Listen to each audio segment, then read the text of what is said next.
Hello दोस्तों। तो अगर आप करते हैं प्रधान शिक्षक की तैयारी और बनना चाहते हैं प्रधान शिक्षक तो हमारे साथ जुड़ जाए। ये क्लास जो है मेरा दोस्तों, ये 1857 की क्रांति में बिहार के योगदान से लेकर 1947 तक के इतिहास पर आधारित क्लास चल रहा है दोस्तों। इसका पार्ट 1, पार्ट 2, पार्ट 3 और पार्ट 4 वीडियो अगर आप नहीं देखे हैं तो उसे जाकर देख लें, क्योंकि मैं पूरे बारीकी से समझाते हुए पढ़ाते जा रहा हूँ दोस्तों। तो ये मेरा पार्ट 5 वीडियो है दोस्तों। ये आज का जो कक्षा है दोस्तों, ये भारत छोड़ो आंदोलन के बाद की घटनाओं पर आधारित है। भारत छोड़ो आंदोलन की बाद की घटनाओं पर आधारित है। इससे पहले का मेरा video part 1, part 2, part 3, part 4 release हो चुका है, जिसे आप मेरे चैनल पर जाकर देख लें। तो दोस्तों चलिए शुरू करते हैं इस अध्याय का पार्ट 5 वीडियो, जो भारत छोड़ो आंदोलन के बाद की घटनाओं पर आधारित है। दोस्तों द्वितीय विश्व युद्ध की समाप्ति के उपरांत द्वितीय विश्व युद्ध के समाप्ति के उपरांत 1945 में इंग्लैंड में चुनाव हुए। द्वितीय विश्व युद्ध जब 1945 में समाप्त हुआ, उसके बाद इंग्लैंड में चुनाव हुए और मजदूर दल सत्ता में आया। ध्यान देंगे, उसके बाद मजदूर दल सत्ता में आया। प्रधानमंत्री क्लीमेंट एटली ने भारत में सत्ता स्थानांतरित का प्रस्ताव रखा। प्रधानमंत्री कौन बने दोस्तों? क्लीमेंट एटली, और उन्होंने भारत में सत्ता स्थानांतरण का प्रस्ताव रखा। 24 मार्च 1946 ईस्वी को, ध्यान देंगे शिक्षक भाइयों, 24 मार्च 1946 को ब्रिटिश प्रधानमंत्री के 3 सदस्य, काफ़ी इंपॉर्टेंट है दोस्तों, कई बार बीपीएससी में पूछा गया है।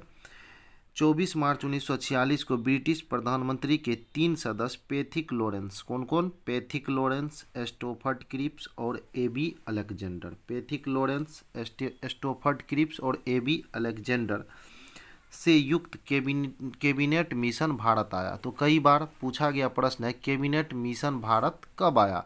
तो आप जवाब देंगे, अगर ये प्रश्न पूछा जाता है आपको तो आप जवाब देंगे 24 मार्च 1946 ईस्वी को। कई बार इस तरह से पूछा जाता है इस प्रश्न को कि कैबिनेट, निम्न में से कैबिनेट मिशन के सदस्य कौन थे, या पूछ दिया जाता निम्न में से कैबिनेट मिशन के सदस्य कौन नहीं थे। अगर आपको तीनों सदस्य के बारे में पता हो तो आप इसको आसानी से छांट सकते हैं और सही आंसर दे सकते हैं। तो दोस्तों कैबिनेट मिशन के सदस्य कौन थे? पैथिक लॉरेंस, ध्यान देंगे, पैथिक लॉरेंस, स्टोफर्ड क्रिप्स और एबी अलेक्जेंडर। तो दोस्तों कैबिनेट मिशन के सदस्य थे पैथिक लॉरेंस, ठीक है, स्टोफर्ड क्रिप्स और A B Alexander. Pethick Lawrence, Stafford Cripps और एबी अलेक्जेंडर। तो दोस्तों अगर हमारे वीडियो को पूरा देखते हैं आप, तो आपको देखते देखते सभी तथ्य एकदम कंठस्थ याद हो जाएगा और आप आसानी से प्रधानाध्यापक या प्रधान शिक्षक की परीक्षा को क्वालिफाई कर लेंगे दोस्तों। तो आगे देखेंगे, इस मिशन के द्वारा संवैधानिक गतिरोध को दूर करने के उपाय सुझाए गए, लेकिन इन प्रस्तावों को सामान्य स्वीकृति नहीं मिल सकी। देश भर में चुनाव हुए, किंतु कांग्रेस और मुस्लिम लीग, देश भर में चुनाव हुआ लेकिन कांग्रेस और मुस्लिम लीग में गतिरोध बने रहने के कारण सरकार निर्माण में आरंभ में हालांकि बाधा पहुंची, परंतु अंततः 2 दिसंबर 1946 को कांग्रेस द्वारा सरकार का गठन हुआ। तो दोस्तों कांग्रेस द्वारा सरकार का गठन कब किया गया था? 2 दिसंबर 1946 ईस्वी को कांग्रेस द्वारा सरकार का गठन हुआ। इस सरकार में बिहार के डॉक्टर राजेंद्र प्रसाद और जगजीवन राम शामिल हुए। इस सरकार में बिहार के डॉक्टर राजेंद्र प्रसाद और जगजीवन राम शामिल हुए। कांग्रेस ने जो सरकार का गठन किया 2 दिसंबर 1946 में, तो उसमें बिहार के 2 प्रमुख नेता शामिल हुए थे, वो थे डॉक्टर राजेंद्र प्रसाद और जगजीवन राम। आगे बढ़ेंगे, 9 दिसंबर 1946 को स्वतंत्र भारत का संविधान बनाने के लिए 9 दिसंबर 1946 को स्वतंत्र भारत का संविधान बनाने के लिए संविधान सभा का सत्र डॉक्टर सच्चिदानंद सिन्हा, जो कि संविधान सभा के अस्थायी अध्यक्ष थे, कई बार पूछा गया संविधान सभा के अस्थायी अध्यक्ष किसे नियुक्त किया गया था? तो वो नियुक्त किया गया था दोस्तों डॉक्टर सच्चिदानंद सिन्हा जी को, डॉक्टर सच्चिदानंद सिन्हा संविधान सभा के प्रथम अस्थायी अध्यक्ष थे। बाद में डॉक्टर राजेंद्र प्रसाद, ध्यान देंगे, बाद में डॉक्टर राजेंद्र प्रसाद संविधान निर्मात्री सभा के पूर्णकालीन अध्यक्ष बने। कांग्रेस और मुस्लिम लीग में, ध्यान देंगे, कांग्रेस और मुस्लिम लीग में देश के विभाजन के प्रश्न पर समझौता हो जाने के बाद, जब कांग्रेस और मुस्लिम लीग में देश के विभाजन पर समझौता हो गया, उसके बाद 15 अगस्त 1947 को भारत स्वतंत्र हो गया। जब तक देश के विभाजन पर सहमति नहीं बनी थी, तब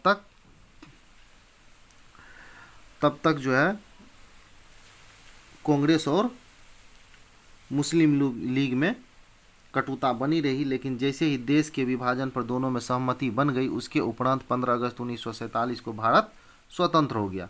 26 जनवरी 1950 को, ध्यान देंगे आगे, 26 जनवरी 1950 ईस्वी को भारतीय संविधान लागू होने के साथ, 26 जनवरी 1950 ईस्वी को भारतीय संविधान, जब 26 जनवरी 1950 को भारतीय संविधान लागू हो गया, उसके साथ ही बिहार भारतीय संघ का राज्य में परिवर्तित हो गया।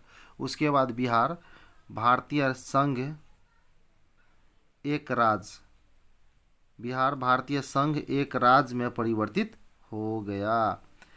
भारत सरकार अधिनियम 1935, ध्यान देंगे, भारत सरकार अधिनियम 1935 के तहत प्रांतीय स्वायत्तता लागू करने का फैसला हुआ, ताकि प्रांतों में उत्तरदायी शासन की स्थापना की जा सके। इसके पश्चात सभी पार्टियां चुनाव की तैयारी में लग गई। 1935 में प्रदेश कांग्रेस अध्यक्ष, 1935 ईस्वी में 1935 में प्रदेश कांग्रेस अध्यक्ष श्री कृष्ण सिंह, 1935 में प्रदेश कांग्रेस अध्यक्ष श्री कृष्ण सिंह की अध्यक्षता में कांग्रेस का स्वर्ण जयंती वर्ष धूमधाम मनाया गया। तो दोस्तों ध्यान देंगे, 1935 ईस्वी में प्रदेश कांग्रेस अध्यक्ष श्री कृष्ण सिंह की अध्यक्षता में बिहार में कांग्रेस का स्वर्ण जयंती वर्ष धूमधाम मनाया गया। जनवरी 1936 में, ध्यान देंगे, जनवरी 1936 में 6 वर्षों के प्रतिबंध के बाद बिहार राजनीतिक सम्मेलन का 19वां अधिवेशन पटना में आयोजित हुआ। 1936 में 6 वर्षों के प्रतिबंध के बाद बिहार राजनीतिक सम्मेलन का 19वां अधिवेशन पटना में आयोजित हुआ, जिसकी अध्यक्षता रामदयालु सिंह ने किया था। उसकी अध्यक्षता किसने किया? रामदयालु सिंह ने किया। जवाहरलाल नेहरू, ध्यान देंगे आगे, जवाहरलाल नेहरू ने बिहार के विभिन्न क्षेत्रों का दौरा करके कांग्रेस के लिए सघन प्रचार कार्य किया। 22 से 27 जनवरी, ध्यान देंगे, 22 से 27 जनवरी 1937 के मध्य, 22 से 27 जनवरी 1937 के मध्य बिहार के 152 निर्वाचक मंडल क्षेत्रों में चुनाव संपन्न हुए। इसमें कांग्रेस ने अपने 107 प्रत्याशी खड़े किए थे। इसमें कांग्रेस कितना प्रत्याशी खड़ा किया? 107 प्रत्याशी खड़े किए थे, जिनमें 98 प्रत्याशी विजय रहे। दोनों सदनों को मिलाकर कांग्रेस को पूर्ण बहुमत प्राप्त हुआ। 17 से 18 मार्च 1939 कांग्रेस की नई दिल्ली बैठक में प्रांतों में मंत्रिमंडल गठित करने की अनुमति दी गई। मंत्रिमंडल गठित करने का आमंत्रण पाकर श्री कृष्ण सिंह ने जब गवर्नर एम जी हॉलेट से अपने विशेषाधिकारों का प्रयोग न करने का आश्वासन मांगा, तो उन्होंने इनकार कर दिया। जब श्री कृष्ण सिंह ने गवर्नर एम जी हॉलेट से अपने विशेषाधिकारों के प्रयोग न करने के लिए आश्वासन मांगा, तो उन्होंने इनकार कर दिया। परिणाम स्वरूप श्री कृष्ण सिंह ने सरकार बनाने से मना कर दिया, जिसके कारण श्री कृष्ण सिंह ने सरकार बनाने से मना कर दिया। इसके बाद दूसरी बड़ी पार्टी इंडिपेंडेंट पार्टी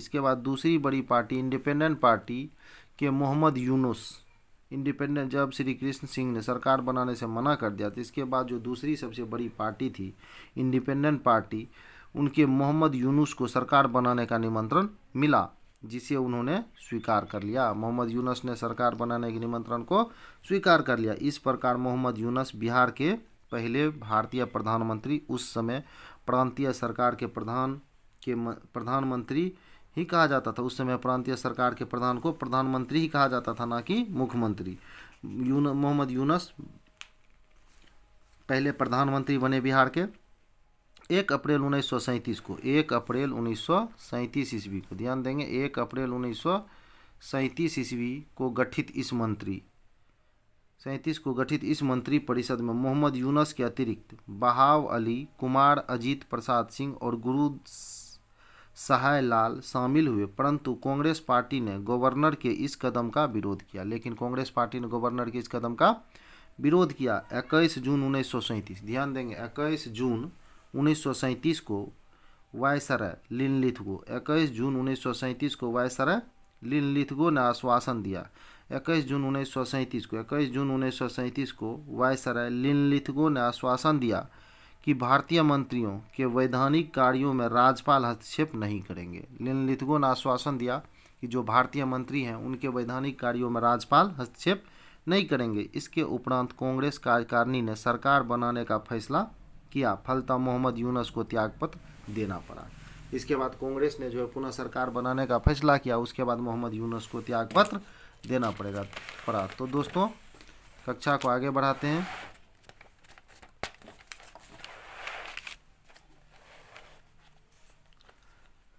आगे देखेंगे 20 जुलाई 1937 को। 20 जुलाई 1937 को बिहार में श्री कृष्ण सिंह के नेतृत्व में 20 जुलाई 1937 को बिहार में श्री कृष्ण सिंह के नेतृत्व में 20 जुलाई 1937 को बिहार में श्री कृष्ण सिंह के नेतृत्व में कांग्रेस मंत्रिमंडल का गठन हुआ, जिसमें अनुग्रह नारायण सिंह, डॉक्टर सैयद महमूद, जगलाल चौधरी आदि शामिल हुए।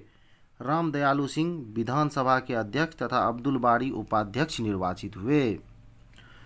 सितंबर 1939 में जब द्वितीय विश्व युद्ध प्रारंभ हुआ सितंबर 1939 में जब द्वितीय विश्व युद्ध प्रारंभ हुआ और ब्रिटेन की सरकार ने भारत को युद्ध में शामिल करने का निर्णय लिया, तो विरोध स्वरूप कांग्रेस ने सरकार से सहयोग समाप्त कर दिया। फलतः सभी प्रांतों में सरकारों का विघटन हो गया।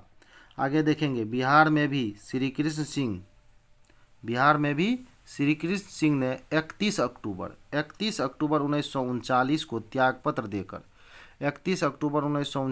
त्यागपत्र देकर मंत्रिमंडल को भंग कर दिया। बिहार में भी श्री कृष्ण सिंह ने 31 अक्टूबर 1939 को त्यागपत्र देकर मंत्रिमंडल को भंग कर दिया। दोस्तों मार्च 1946 में बिहार में एक बार फिर चुनाव संपन्न हुआ। इस प्रकार विधानसभा की 152 सीटों में कांग्रेस को 98, मुस्लिम लीग को 34, मोमिन को 5, आदिवासियों को 3 तथा निर्दलीय को 12 सीटें मिली।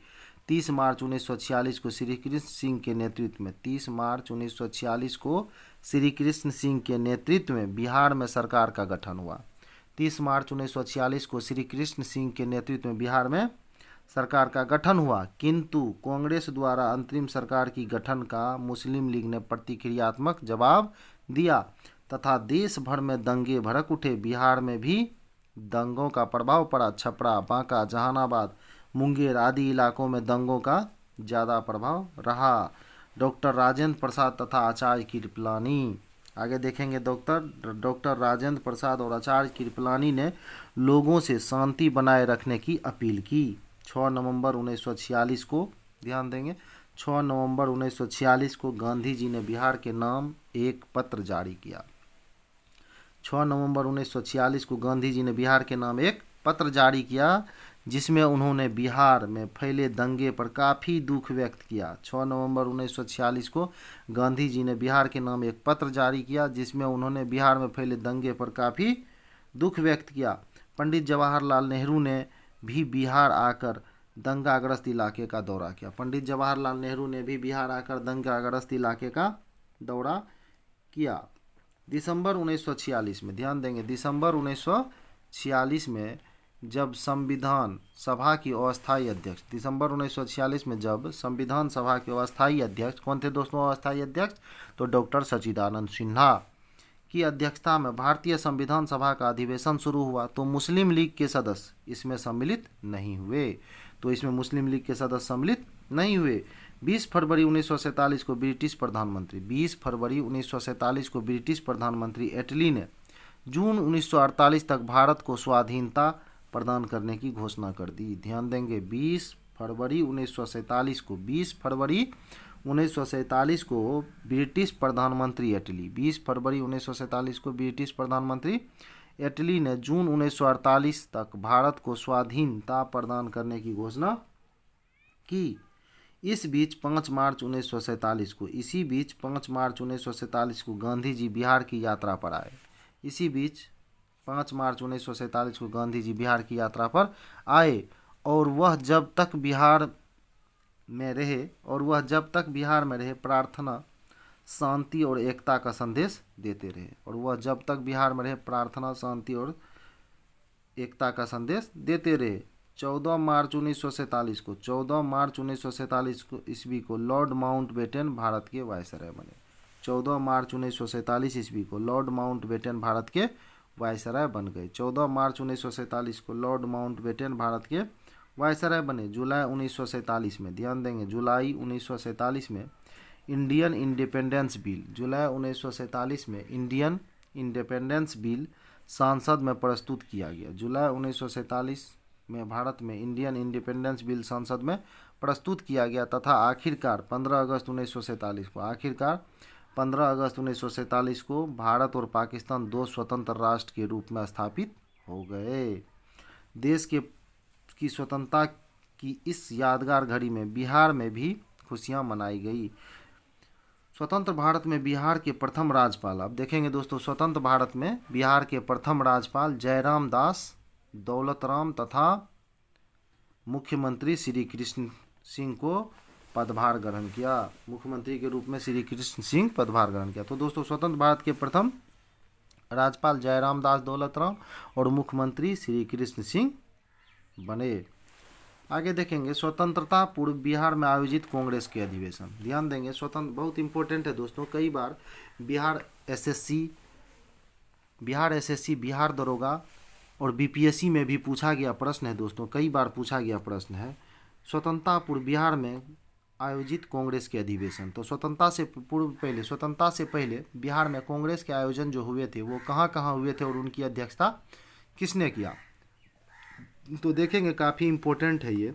1912 ईस्वी में 27वां अधिवेशन हुआ था बिहार में। 1912 ईस्वी में कांग्रेस का 27वां अधिवेशन हुआ जो बांकीपुर पटना में हुआ था। बिहार में जो कांग्रेस का अधिवेशन हुआ था 27वां, ये बांकीपुर पटना में हुआ था। इसके अध्यक्ष RS माधोलकर थे। बिहार में जो कांग्रेस का 27वां अधिवेशन पटना में हुआ, इसके अध्यक्ष RS माधोलकर थे। उसके बाद दोस्तों बिहार में कांग्रेस का अधिवेशन हुआ गया में। उसके बाद बिहार में कांग्रेस का अधिवेशन 38वां अधिवेशन हुआ था 1922 ईस्वी में। 1922 ईस्वी में कांग्रेस का 38वां अधिवेशन हुआ जो गया में हुआ और इसके अध्यक्ष थे देशबंधु चित्तरंजन दास। तो दोस्तों ध्यान देंगे, बिहार में कांग्रेस का पहला अधिवेशन 1912 ईस्वी में जो कि कांग्रेस का 27वां अधिवेशन था बांकीपुर पटना में हुआ था जिसके अध्यक्ष RS माधोलकर थे। और उसके बाद 1922 में 38वां अधिवेशन हुआ जो कि गया में हुआ और उसका अध्यक्ष देशबंधु चित्तरंजन दास थे। अगला अधिवेशन 1940 में 53वां हुआ रामगढ़ नामक जगह पे जो वर्तमान समय में झारखंड में चला गया है और इसके अध्यक्ष मौलाना अबुल कलाम आज़ाद थे। तो दोस्तों 3 बार अधिवेशन हुआ बिहार में कांग्रेस का, पहला 1912 27वां, दूसरा 22 38वां और तीसरा 1940 53वां। तो पहला हुआ था बांकीपुर पटना, दूसरा गया और तीसरा रामगढ़। पहला का अध्यक्ष RS माधोलकर, दूसरे का देशबंधु चित्तरंजन दास और 53वां का मौलाना अबुल कलाम आज़ाद। तो दोस्तों हमें आशा है आपको ये याद हो गया होगा और इसे बिल्कुल दिमाग में बैठा कर रखें क्योंकि ये कई बार बीपीएससी में पूछा गया प्रश्न है और आपके परीक्षा के दृष्टिकोण से काफ़ी इम्पोर्टेंट है। हो सकता है कि यही प्रश्न आपके परीक्षा में आ जाए। तो दोस्तों इसको पूरे ध्यान से सुन लेंगे, समझ लेंगे और याद रखेंगे। और दोस्तों अगर आपको मेरा पढ़ाया हुआ कंटेंट अच्छा लग रहा है तो चैनल को सब्सक्राइब करें, वरना आपके ऊपर है। तो दोस्तों कक्षा को आगे बढ़ाते हैं। स्वतंत्रता आंदोलन में बिहार के क्रांतिकारियों का योगदान। आगे देखेंगे स्वतंत्रता आंदोलन में बिहार के क्रांतिकारियों का योगदान। तो बिहार में क्रांतिकारी गतिविधि को आगे बढ़ाने में सियाराम सिंह, श्री सियाराम सिंह के नेतृत्व में सियाराम दल का योगदान काफ़ी है दोस्तों। ध्यान देंगे, आगे पार्ट 1 पार्ट 2 वीडियो में भी मैं इसके बारे में चर्चा कर चुका हूँ कि बिहार में स्वतंत्रता आंदोलन को आगे बढ़ाने में सियाराम दल, जिसके अध्यक्ष कौन थे, श्री सियाराम सिंह, श्री सियाराम सिंह के नेतृत्व में सियाराम दल ने स्वतंत्रता आंदोलन में अहम भूमिका निभाई थी बिहार में। तो दोस्तों सियाराम दल का नेतृत्व किसने किया था, तो सियाराम दल का नेतृत्व श्री सियाराम सिंह ने किया था, जिसके नेतृत्व में स्वतंत्रता आंदोलन काफ़ी फला फूला बिहार में। आगे देखेंगे, इस दल के कार्यक्रम में 4 बातें मुख्य थी: धन संचय करना, शस्त्र संचय करना। जो ये सियाराम दल था, इनका मुख्य उद्देश्य था धन को पहले जमा करना और हथियार को जमा करना, और हथियार चलाने का, जो हमारे देश के क्रांतिकारी थे, स्वतंत्रता आंदोलनकारी थे, उनको हथियार चलाने का प्रशिक्षण देने का भी काम ये सियाराम दल के लोग करते थे, जिनके नेतृत्व करता थे श्री सियाराम सिंह। आगे देखेंगे, बिहार के प्रारंभिक क्रांतिकारियों में डॉक्टर ज्ञानेंद्र नाथ, बिहार के प्रारंभिक क्रांतिकारियों में डॉक्टर ज्ञानेंद्र नाथ, केदारनाथ बनर्जी तथा बाला ठाकुर दास प्रमुख थे। बिहार के प्रारंभिक क्रांतिकारियों में डॉक्टर ज्ञानेंद्र नाथ, केदारनाथ बनर्जी तथा बाला ठाकुर दास प्रमुख थे। इन्होंने 1906 और 1907 में रामकृष्ण सोसाइटी का स्थापना किया था। 6 और 7 में रामकृष्ण सोसाइटी का स्थापना किया था। 1908 में खुदीराम बोस और प्रफुल्ल चौकी, ध्यान देंगे 1908 ईस्वी में, कितना ईस्वी में दोस्तों, शिक्षक भाइयों, 1908 ईस्वी में खुदीराम बोस और प्रफुल्ल चंद्र चौकी, खुदीराम बोस और प्रफुल्ल चंद्र चौकी ने मुजफ्फरपुर के जिला जज, खुदीराम बोस और प्रफुल्ल चंद्र चौकी ने मुजफ्फरपुर के जिला जज D.H. किंग्सफोर्ड की हत्या का प्रयास किया। प्रफुल्ल चौकी और खुदीराम बोस दोनों ने मिलकर 1908 ईस्वी में किंग्सफोर्ड की हत्या का प्रयास किया, किंतु धोखे से एक वकील था जिनका नाम था प्रिंगले केनेडी, उनकी पत्नी और बेटी की हत्या हो जाती है। दोस्तों ये बड़ी दुखद घटना थी कि 1908 ईस्वी में खुदीराम बोस और प्रफुल्ल चौकी ने मुजफ्फरपुर के जज किंग्सफोर्ड की हत्या का प्रयास किया, परंतु उनकी हत्या न होकर एक वकील थे प्रिंगले केनेडी, उनकी पत्नी और बेटी की हत्या हो जाती है। पुलिस से बचने के लिए प्रफुल्ल चौकी ने आत्महत्या कर लेता है। उसके बाद पुलिस से बचने के लिए प्रफुल्ल चौकी आत्महत्या कर लिया और खुदीराम बोस को 11 अगस्त 1908 ईस्वी को फांसी पर लटका दिया गया। तो दोस्तों ये बहुत दुखद घटना थी, क्योंकि खुदीराम बोस बहुत ही कम उम्र के स्वतंत्रता सेनानी थे, जिनको 11 अगस्त 1908 ईस्वी को फांसी पर लटका दिया गया था और प्रफुल्ल चौकी ने आत्महत्या कर ली थी। आगे देखेंगे 1913 ईस्वी में सचिन नाथ सन्याल, आगे देखेंगे अब 1913 ईस्वी में सचिन नाथ सन्याल ने पटना में अनुशीलन समिति का स्थापना किया। कई बार पूछा गया प्रश्न है दोस्तों, इसलिए VVI लगा दिया मैंने। 1913 में सचिन नाथ सन्याल ने पटना में अनुशीलन समिति का स्थापना किया। इसके संचालन का भार अप्रत्यक्ष रूप से BN कॉलेज के छात्र बंकिम चंद्र मित्र के ऊपर था। इसके संचालन का भार बंकिम चंद्र मित्र के ऊपर था। बंकिम चंद्र ने हिंदू बॉयज एसोसिएशन नामक संस्था का गठन किया।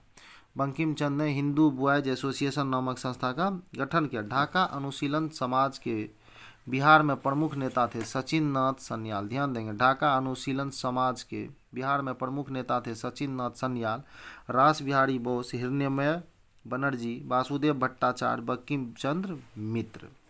आगे देखेंगे 1915 में बंकिम चंद्र मित्र को सचिन नाथ सन्याल के साथ बनारस षड्यंत्र कांड में गिरफ्तार कर लिया गया और इन्हें 3 साल का कारावास की सजा हुई। इसी प्रकार से भागलपुर में ढाका अनुशीलन समिति के सदस्य रेवती नाग, फणीश्वर नाथ भट्टाचार्य, नीलिनी बागची आदि ने क्रांतिकारी गतिविधियों को आगे बढ़ाने में महत्वपूर्ण भूमिका अदा की।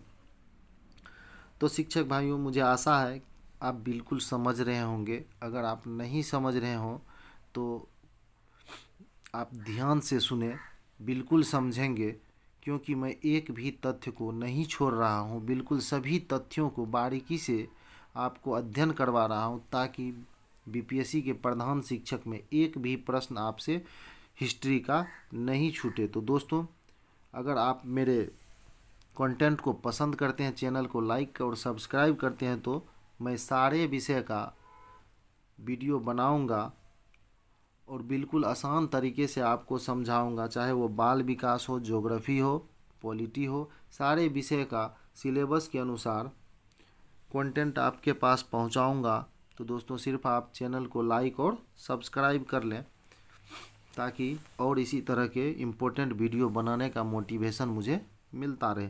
तो दोस्तों, कक्षा को आगे बढ़ाते हैं। क्रांतिकारी गतिविधियों की को गति देने के क्रम में 1927 में पटना युवक संघ की स्थापना हुई। इस संघ में शामिल लोगों में मनीन्द्रनाथ राय, फूलन प्रसाद वर्मा, कृष्ण वल्लभ सहाय, ब्रजनंदन प्रसाद इत्यादि प्रमुख नेता थे।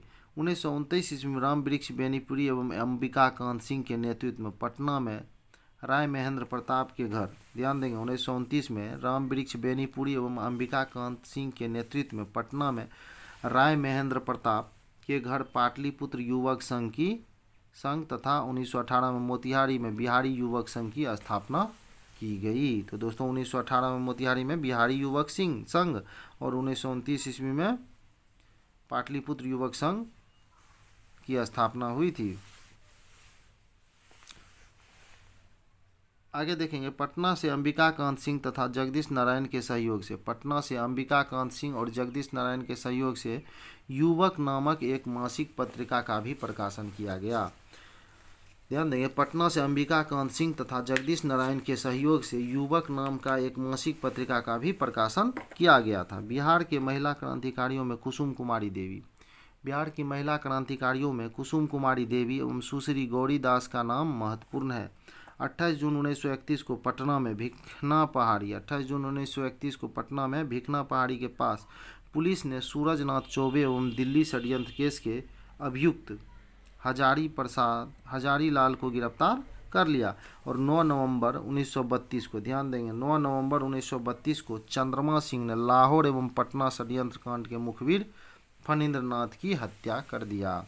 तो 9 नवंबर 1932 को चंद्रमा सिंह और लाहौर पटना षड्यंत्र कांड के मुखबिर 9 नवंबर 1932 को चंद्रमा सिंह ने लाहौर एवं पटना षड्यंत्र कांड के मुखबिर फणींद्रनाथ की हत्या कर दिया।